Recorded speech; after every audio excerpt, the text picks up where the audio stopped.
বুঝতে চায় না এত কষ্টটা যে এত কষ্টটা যখন বুঝতে চায় না প্রবাসীর এত কষ্ট এয়ারপোর্ট থেকে যখন হে সাকসেস হইয়া। আসসালামু আলাইকুম গাইস, অনেক তো বিনোদনমূলক ভিডিও দিলাম আপনারা, ফানি কন্টেন্ট দিছি। এই একটা একটা সিরিয়াস কথা প্রবাস জীবন নিয়ে আপনারা শেয়ার করি।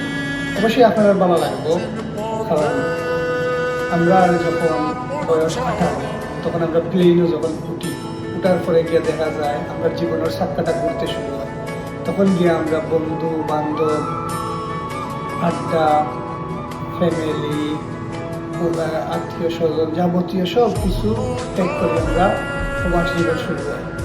তখন আমরা কমপক্ষে একটা মানুষের ডিউটি থাকে, কেউ 12 ঘন্টা, কেউ এক মাসের মাঝে পুরো মাস কাম, কেউ আবার আছে 1 মাসের মাঝে 4 দিন অফ, তো কেউ আছে 7-2 দিন অফ।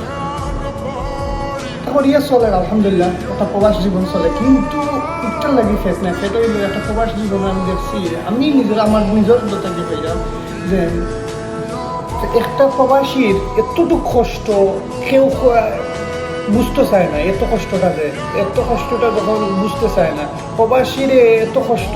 এয়ারপোর্ট থেকে যখন হে সাকসেস হইয়া লাইফ সাকসেস হইয়া দেশও যায়, এয়ারপোর্ট থেকে হয়রানি করে শুরু হয় সারা দেশের মাইন্ডে, ফ্যামিলি থেকে সারা দেশের মাইন্ডে হয়রানি করবো, অপারেশনে দিব, অশান্তি দিব। খের বেশি শান্তি হয়েছে না, কিন্তু তার শান্তি হইব আবার ঘুরাইয়া যখন রিটার্ন আবার আইব তার স্থানও প্রবাস জেলখানাতে আইব অনু তার শান্তি।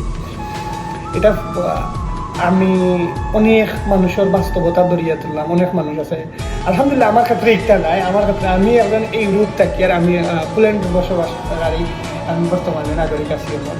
তো আলহামদুলিল্লাহ আমার বর্তমানে আমার অবস্থান খুব ভালো আছে। এটা অত জনায় নিজের দোকানে নিজে কাম করি, এটা আলহামদুলিল্লাহ।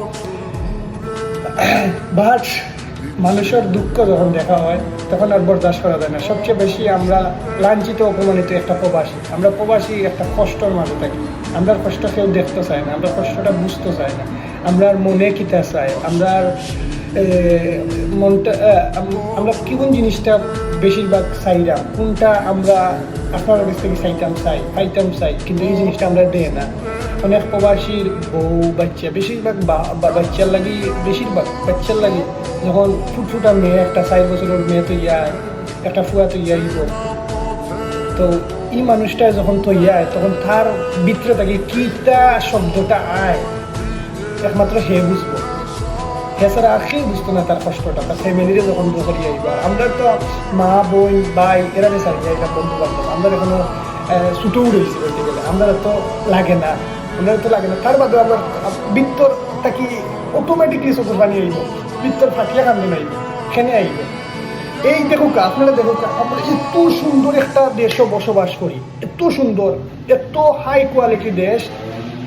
টেকা কমপক্ষে একটা প্রবাসী মাসও 1 লাখ থেকে 2 লাখ টাকা পর্যন্ত সর্বনিম্ন বেতন খামার, বন্ধু বান্ধব, হানি এনজয় এভরিথিং। যে দেশের মানুষ একটা খাইতে পারে না, একটা প্রবাসী একটা খা, তার বাদে তার মলিনও টিকতে না, হোক বুড়িয়ে তার দেশের লাগে জানে টানে, হোক বুড়িয়ে দেশের লাগে টানে। কেন আমার মাতৃভূমি, বিকজ আমার মাতৃভূমির আমি ভালোবাসি। I love Bangladesh. বাংলাদেশে যখন সাক্কাটা বিমানও নামে, যখন দেশে যাইবা, সাক্কাটা যখন ঢাকা শাহজালাল আন্তর্জাতিক বিমানবন্দরে ল্যান্ড করে, তখন গিয়া ভিতরে থাকি একটা ফিলিংস আয়, আমার দেশ, তখন একটা শান্তি মিলে, তৃপ্তি মিলে। তা গাইজ, ভিডিও বেশি দাম পড়ে যায়, আপনারা আমরা পেজে যদি নতুন থাকেন তাহলে ফলো দিবা, আর ভিডিও বেশি বেশি ভালো লাগলে শেয়ার দিবা, লাইক কমেন্ট করবা, আর প্রতিনিয়ত আপনারা সবসময় এরকম ভিডিও দেওয়ার চেষ্টা করবো ইনশাআল্লাহ। আমরা সঙ্গে থাকবা। আল্লাহ হাফিজ, ভালো থাকুক, আসসালামু আলাইকুম।